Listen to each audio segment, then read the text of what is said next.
Welcome back to episode 11 of Chambers Chatter. I'm Laura Chambers-Bavelis.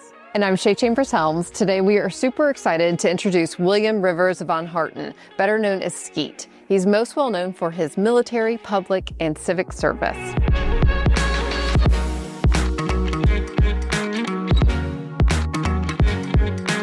Thanks for being here today. We are so excited. How are you? Well, thank you. It's a pleasure to be here. I'm honored to be asked. And the setting is Beaufort.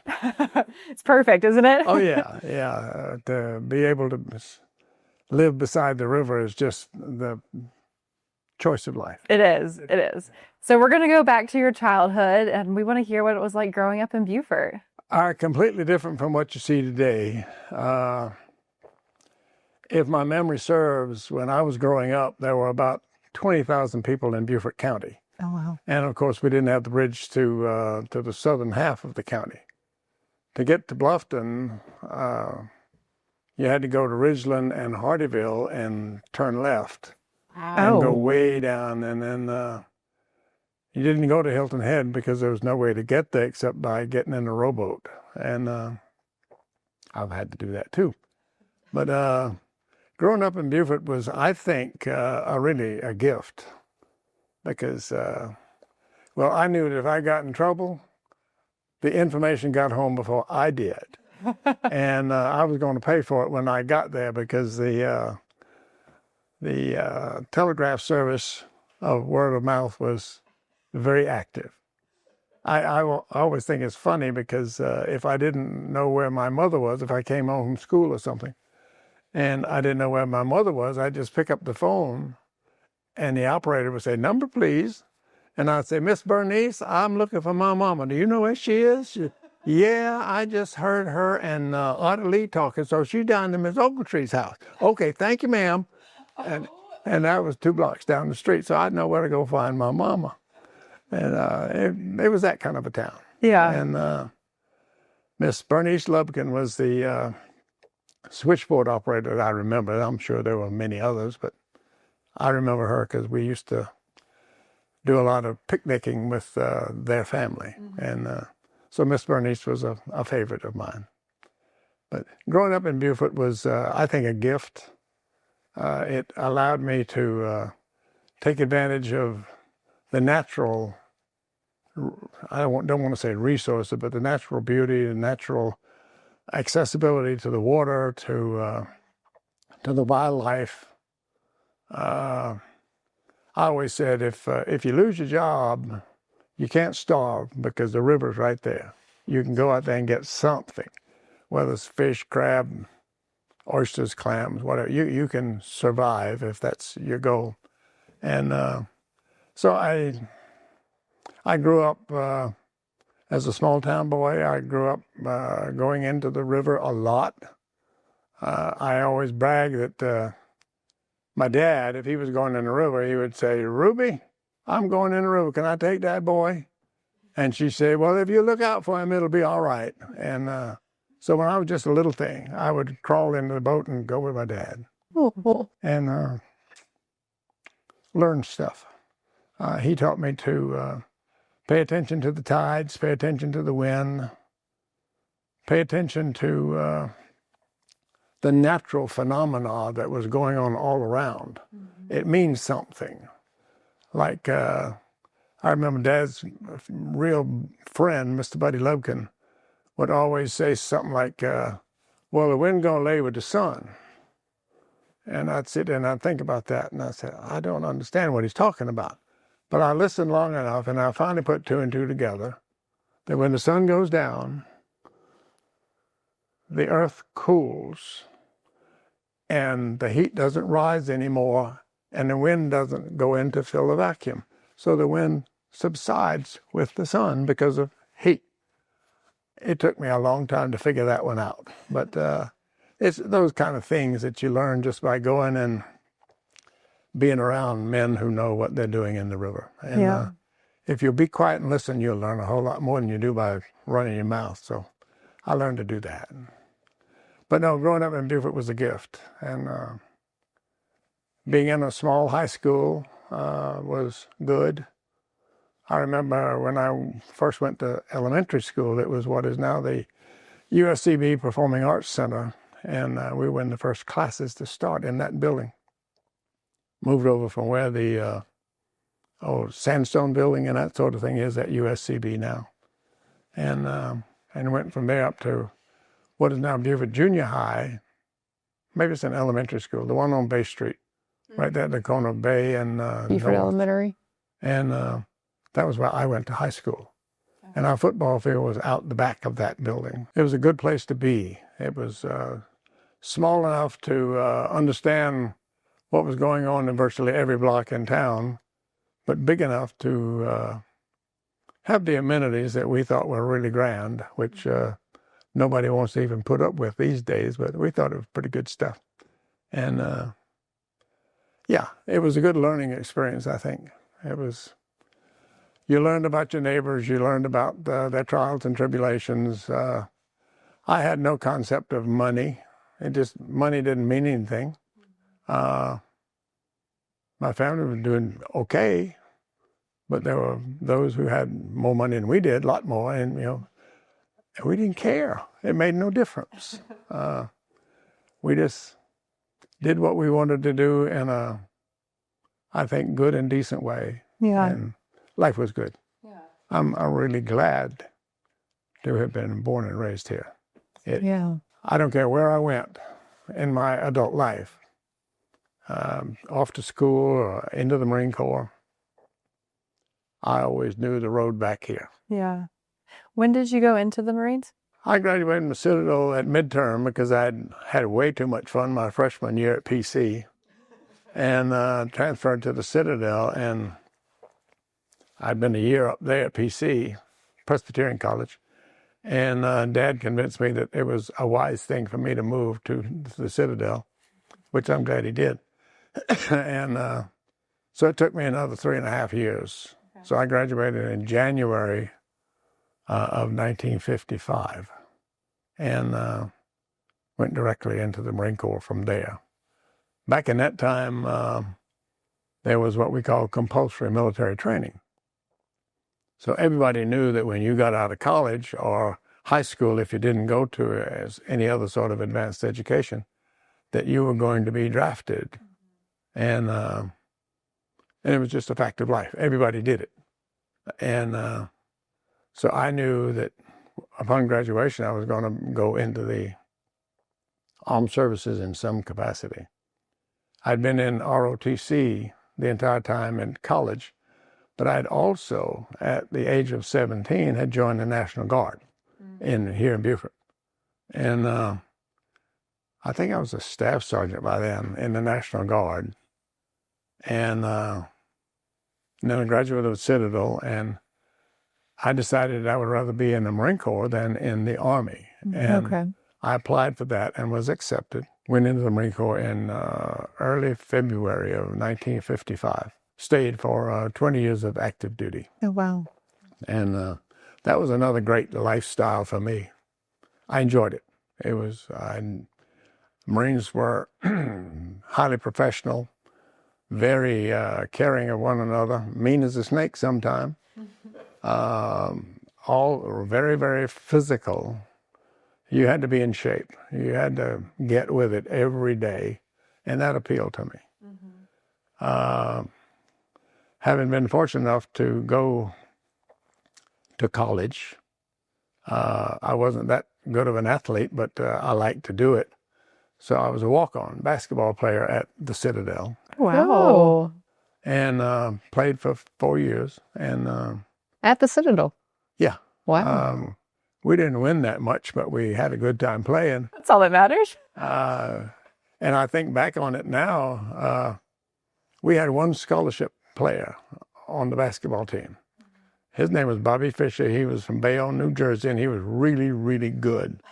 He shamed me on the floor. But it was good to play because it was amateur. I don't care what else you call it. It was amateur. But they could knock you down pretty good, whether amateur or scholarship. So I enjoyed that. And,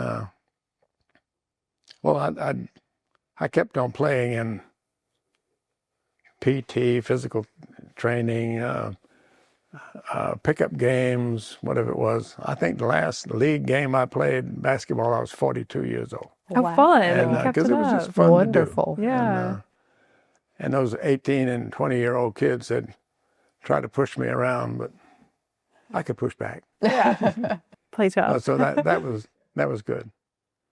But the Citadel was a good thing for me. It changed my attitude. It changed my concept of achievement. It told me that there was somebody else bigger, smarter, wiser than me, and that if properly addressed, you could learn a whole lot from them. And I tried to do that. And the Marine Corps was the same way. It was very manly, very professional, very no excuses. You got the job, you know what the mission is or the objective, and you do it. And if you can't do it, step aside, next man up. He can do it. Or she. Wow. And that was good to know. You know, be good or be gone. That's what it came down to. So I learned to try to be informed, educated, and proficient. And it worked out pretty good. I would say so. I had a good time in the Marine Corps. You had a pretty lengthy career in the Marines. I mean, what do you think from that, what leadership skills from that career were you able to transform and bring back to Beaufort? I don't really know the answer to that specific question, but I remember, and when I first went to Vietnam in 1966, I was a captain at the time, and I thought I knew what I was doing. And I got to Vietnam, and being an infantry officer, of course, I was assigned to an infantry battalion, and our job when I first joined them was the defense of the Da Nang Air Base, which is a huge place. And so that meant you had to do a lot of coordination of arms, artillery, air, et cetera, as well as physical defenses. And I found out that I didn't know what I was doing. And I just didn't know enough, and had never been able to put 2 and 2 forward times 2 is 8, et cetera. The whole thing just didn't mesh in my head the way it should have. And I was pulled up short. My battalion commander didn't like the way I was performing.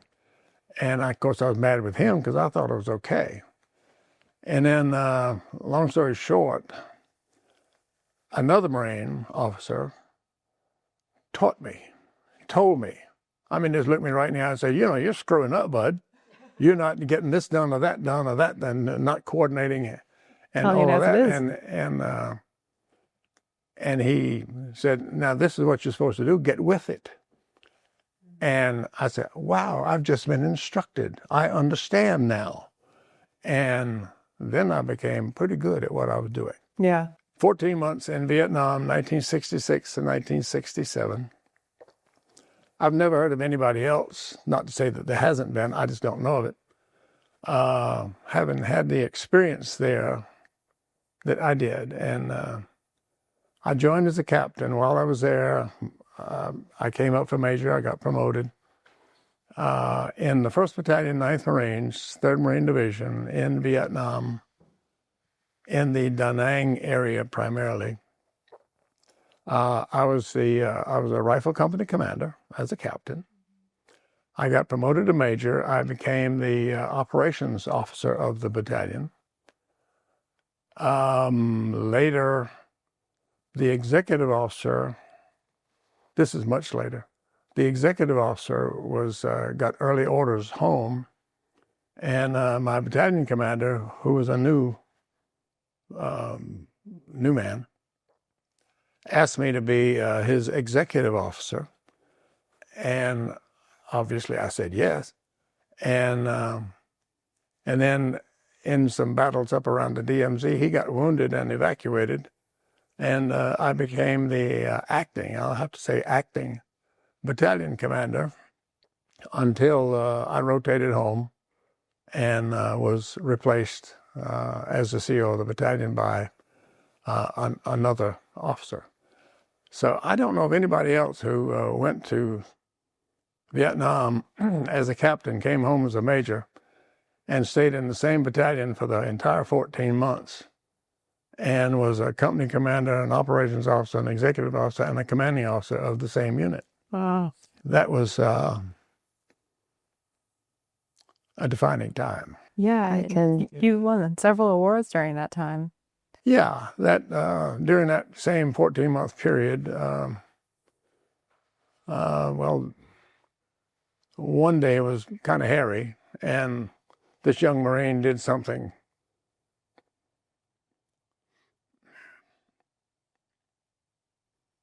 very courageous, saved my life, Oh, wow. and I wrote him up, and he got awarded the Bronze Star for his actions. And when we went to the ceremony to present the medal to him, they gave me one too. I didn't even know I'd been recommended. But anyway, so I was awarded a Bronze Star for that. And then I was awarded a Bronze Star when I left Vietnam for the body of work that I'd done during those previous 14 months. And in the last 2 weeks, 4 weeks of that 14 months, my battalion commander, a really wonderful man, was wounded and evacuated, and I, as his executive officer, had to assume command, and we were just below the DMZ at that time. And I had three rifle companies, and we had engaged a North Vietnamese regiment, and they had a lot more guys than we did. And they would chase us, and then we would chase them. They would chase us, and then we would chase them. And one night, we were in a defensive position, and they attacked. And it wasn't looking very good. And we had to call in artillery real close, all around us to stop all those guys. And the work requirements to do all of those things came up, well, it was up to me. And I guess I did some good stuff. I don't know. I remember very little of it. But anyway, they awarded me the Silver Star Medal for that. Wow. And then I got wounded somewhere along there. So I had a Purple Heart for that. So 2 Bronze Stars, a Silver Star, and a Purple Heart were the awards that I got in that 14 months in Vietnam, 1966 and 67. But anyway, that was when a boy became a man. Mm-hmm. Me. Absolutely. And I grew up, and my maturity, my what's the right word? My outlook on life became mature. Drastically changed, I'm sure. Oh yeah, Yeah. I used to be, I want to be, and I became, you've been there, and I recognized some of the mentality, some of the human, personal courage. I'm not talking about physical courage, but the courage to do something, the courage to say yes, the courage to say no, the courage to do the right thing when somebody else was pushing you to do something else. And I learned to say not only no, but hell no, I'm not doing that. And I was right. Yeah. And it worked out. So I think those 14 months in 66 and 67 are a defining time in my life where I became a man, self-confident. What's the job? Let's get on with it. Mm-hmm. And I'm really pleased that that happened to me because it made me a different person. Yeah. I think made me a better person. I'm sure it shaped your leadership roles here in Beaufort as well.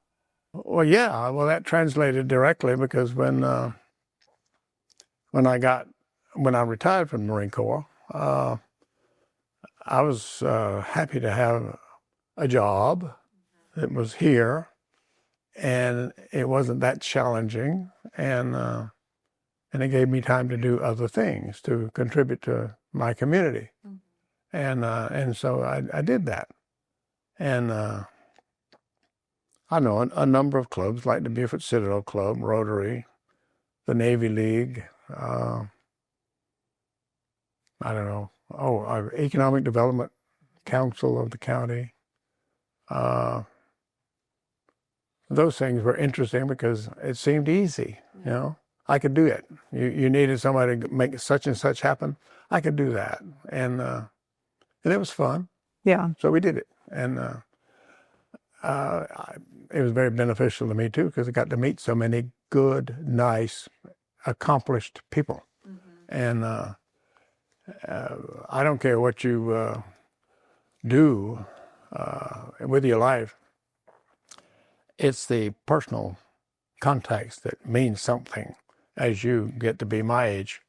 You know, what the heck, I'll be 93 in a couple of months, and I understand now that money's good, but not the big prize. The big prize is love and honor and being able to relate to your fellow man, the people around you, and to try to be a good and decent human being. And that's what I try to be. And it's worked out so far. But yeah, and that goes back to being raised in Beaufort and having those core values. And then the Marine Corps and Vietnam testing me physically, mentally, morally. Name another one.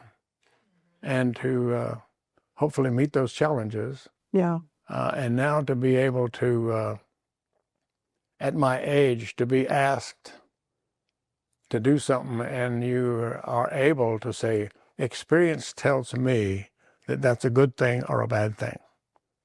And I hope I always pick the good thing, the right thing. Yeah. And if you don't like it, that's too bad. Yeah, I'm going to tell you what I think. Yeah. And what I believe. And if you ask me, I'll tell you. If you don't ask me, I'll keep my mouth shut. Unless I just can't stand it anymore, and then I'll tell you. But it's worked out so far. Life has been good. We want to take a quick break to thank our sponsor, Watkins Mechanical. Hey y'all, it's Josh with Watkins Mechanical. Warm weather is finally here and your system is working hard to keep you cool. Here are 3 quick tips to help. 1. Replace your air filters monthly. Restrictions cause your system to work harder and reduce your air quality. 2. Keep your outdoor unit clean. Remove any leaves, debris, or dirt for proper airflow. 3. Set your thermostat at a constant temperature. Programmable thermostats improve efficiency and help save you money. For quality service and lasting results, call Watkins Mechanical, trusted in the Lowcountry for over 25 years. Brian, whatever it takes. Just from reading one of your articles, is kind of bringing it back to Beaufort. I saw you were a Beaufort Commodore for a couple of years, correct? And you... Well, the Water Festival, Yeah. You don't be the Commodore for a couple of years, except in one instance, and that was when COVID, when we didn't have a festival. Yes. So the sitting Commodore cycled over to the next year. Okay.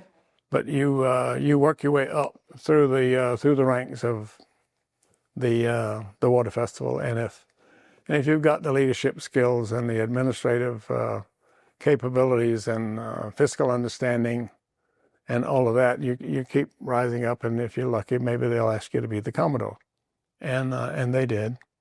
And I was the Commodore in 1983. It was really fun. And it's never met so many nice people in one place and they all wanted to work for you. You know, they enjoyed working for you, and I enjoyed working with them, and it was just fun. Yeah. And we put on a good festival and made a couple of bucks for the organization. And so, you know, the only goal financially is to not lose money and have enough for the next year to start off with no financial shortcomings, to be able to do what they want to do. And we're in pretty good shape now. And you started the bed race, right? I didn't have all that much experience with the water festival when they picked me to be the Commodore, and I didn't understand a few things, but one thing I did understand. If you called me and said, hey, I think we ought to have a badminton tournament, or hey, I think a bowling tournament would be good, I learned very quickly that all they were doing is say they wanted me to do it. And I said, you know, a bowling tournament sounds real good. As soon as you've developed a budget and know where you're going to have it and have the people lined up and give me what it is that you think you need from me, come back and we'll put it on, put it into work. A lot of them never came back again. But the bed race, the city manager, Don Fisher, he saw me one day and he said, you know, when I was in the Marine Corps and I was out there in Hawaii, they had something called a bed race. A bed race? How do you have a bed race? I don't know, but they just take beds and run down the road and everybody had a wonderful time. I said, well, let's look at it. So we did. And I didn't make him do it. But we had a bed race, and it came from, you know, the little spindle wheels like that on some beds. And that doesn't go very fast. And the corpsman at the Naval Hospital entered a bed, and they had a gurney. Oh, gosh. It goes real fast. Yeah, I bet. And so everybody got imaginative as to what kind of a bed and how to decorate it and all of that to make a fast run down Bay Street basically from the courthouse, the old courthouse, to somewhere on Bay Street. It was fun. That is a fun one. It's still to this day going on, right? They still do it, and they dress up, and the Commodore has to ride on one of those things, and they always dress him up like a baby in a diaper and all that nonsense. And they throw water balloons at you, and Yes. it's fun. I did it one year. It Oh, was did really you? fun. Yeah. Sometimes those balloons filled with water hurt Yes, they do. when they hit you. You don't want to do that more than once. But yeah, the water festival was really a fun 2 or 3 years because everybody's a volunteer and everybody's in it for the same reason, and that's just to put on a good show for your fellow Beaufortonians. And so it's a good, healthy endeavor, I think. Serving the public is an honor. Elected office, I might mention, I was elected to the county council. Did a total of 10 years, 4 years the first time, and didn't want to do it anymore, and went back to work. And then I think it was 6 years later, 10 years later, I ran again and got elected and served for 6 years that time. And that's very gratifying. It requires a whole lot more than the average person might think. To be responsible for making a decision that affects you, and you is a heavy responsibility. Yeah. Unless you're just not supposed to be there. If you're not supposed to be an elected official, and I characterize an elected official as a public servant. There's no other reason to do it, is to serve the public. And a lot of people don't look at it that way, but I do. And so 10 years on county council, and I was either the chairman or the vice chairman. Well, I was chairman for 2 years and vice chairman for 8. That was good too, in that it gave me the opportunity to have to think about the whole next meeting or series of committees before the next council meeting to make sure that everything was done properly and ready to be presented to the rest of the council and to the public. That it didn't come off half-baked or half-done or ill-prepared or unprofessional. And as the vice chairman, which was a majority of the time, the chairman would look at me and say, "You got it squared away for next week?" "Yes, sir, everything's cool. We got it." And that was gratifying. And to know that your efforts were being useful to your friends and neighbors, that makes you feel pretty good. And when your neighbors, your friends, or whomever say such and such subject is coming up, and I think X, Y, Z about it, and I'll say, "Well, have you read the ordinance?" "No." "Have you read the background material that led to the ordinance or to the proposal, whatever form it may be?" I say, "Well, before you talk to me, how about do your homework and know what we're talking about? And then we can have an intelligent conversation. But for you just to come to me and say you don't like this or really do like it, the first thing I'm going to say is, what's it going to do for you? Why are you coming to me? Do you know everything about it? Because before I vote, I will know everything that I can find out about it." Are there 1 to 2 big challenges that stick out in your mind of when you had to serve that have changed, that were big instrumental changes in Beaufort? Yeah. Vietnam was a defining time in my life. I could talk about that a lot, but that's not the purpose of our comments here today. But County Council gave me the opportunity to look at every subject from 360 degrees.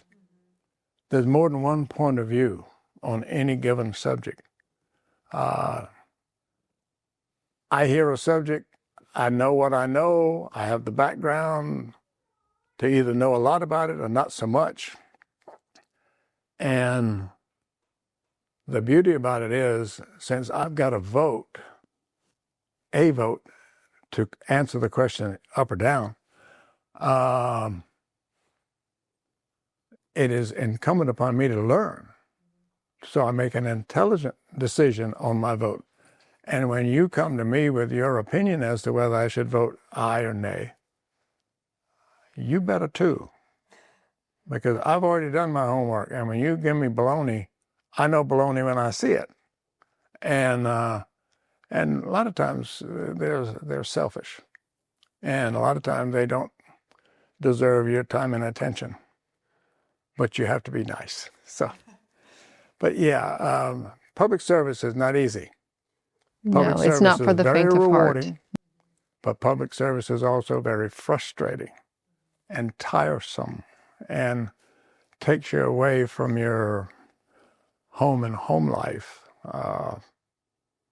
It requires your undivided attention, and it requires you to be multitask capable. If you just look at the agenda of the meeting, how many subjects are going to be there, and you got to be up to speed on all of them. To say thank you is insufficient. To be able to sit and talk to intelligent, lovely people with an interest in our hometown is a genuine pleasure, and I appreciate you giving me that opportunity. What would you leave? What information would you or inspiration would you give to our future generations? To encourage other people to step up and serve and help within the community. Do your homework. We just talked about that, but to serve is a privilege. It really is, because you get to see someone else benefit from what you did. Whether you benefit or not from it is neither here nor there. But if you're in an elected position, particularly if you're an elected person, your obligation is not to yourself. It is to your fellow citizen and the organization that you represent. And if it is contrary to your well-being, find another line of work. That's all it is to it. Yeah. Everybody's not cut out to be a public servant. And we need to understand that. And everybody has an opinion. Everybody got a nose, too. And that doesn't necessarily mean that their opinion is correct. And so you need to, as an elected person, you better do your homework so that when those various opinions are presented to you, that when you cast your vote on the question, that it's based on facts, not a slanted opinion of whomever it was that talked to you. To serve is a privilege. Yeah. To serve well, it's very satisfying. And nobody needs to know that but you. You know, if you're satisfied, go home and be happy. Well, Skeet, thank you so much for the service you've done both within the Marines, within Beaufort, within your family life. For us, we just can't thank you enough for everything. Well, thank you. And I attribute to who I am to my mom and dad. They were good people. Sounds like it. Thank you so much, Skeet. We appreciate it. Thank you. And thank you so much again for having me. Yes, I appreciate absolutely. it. Of course. Thank you.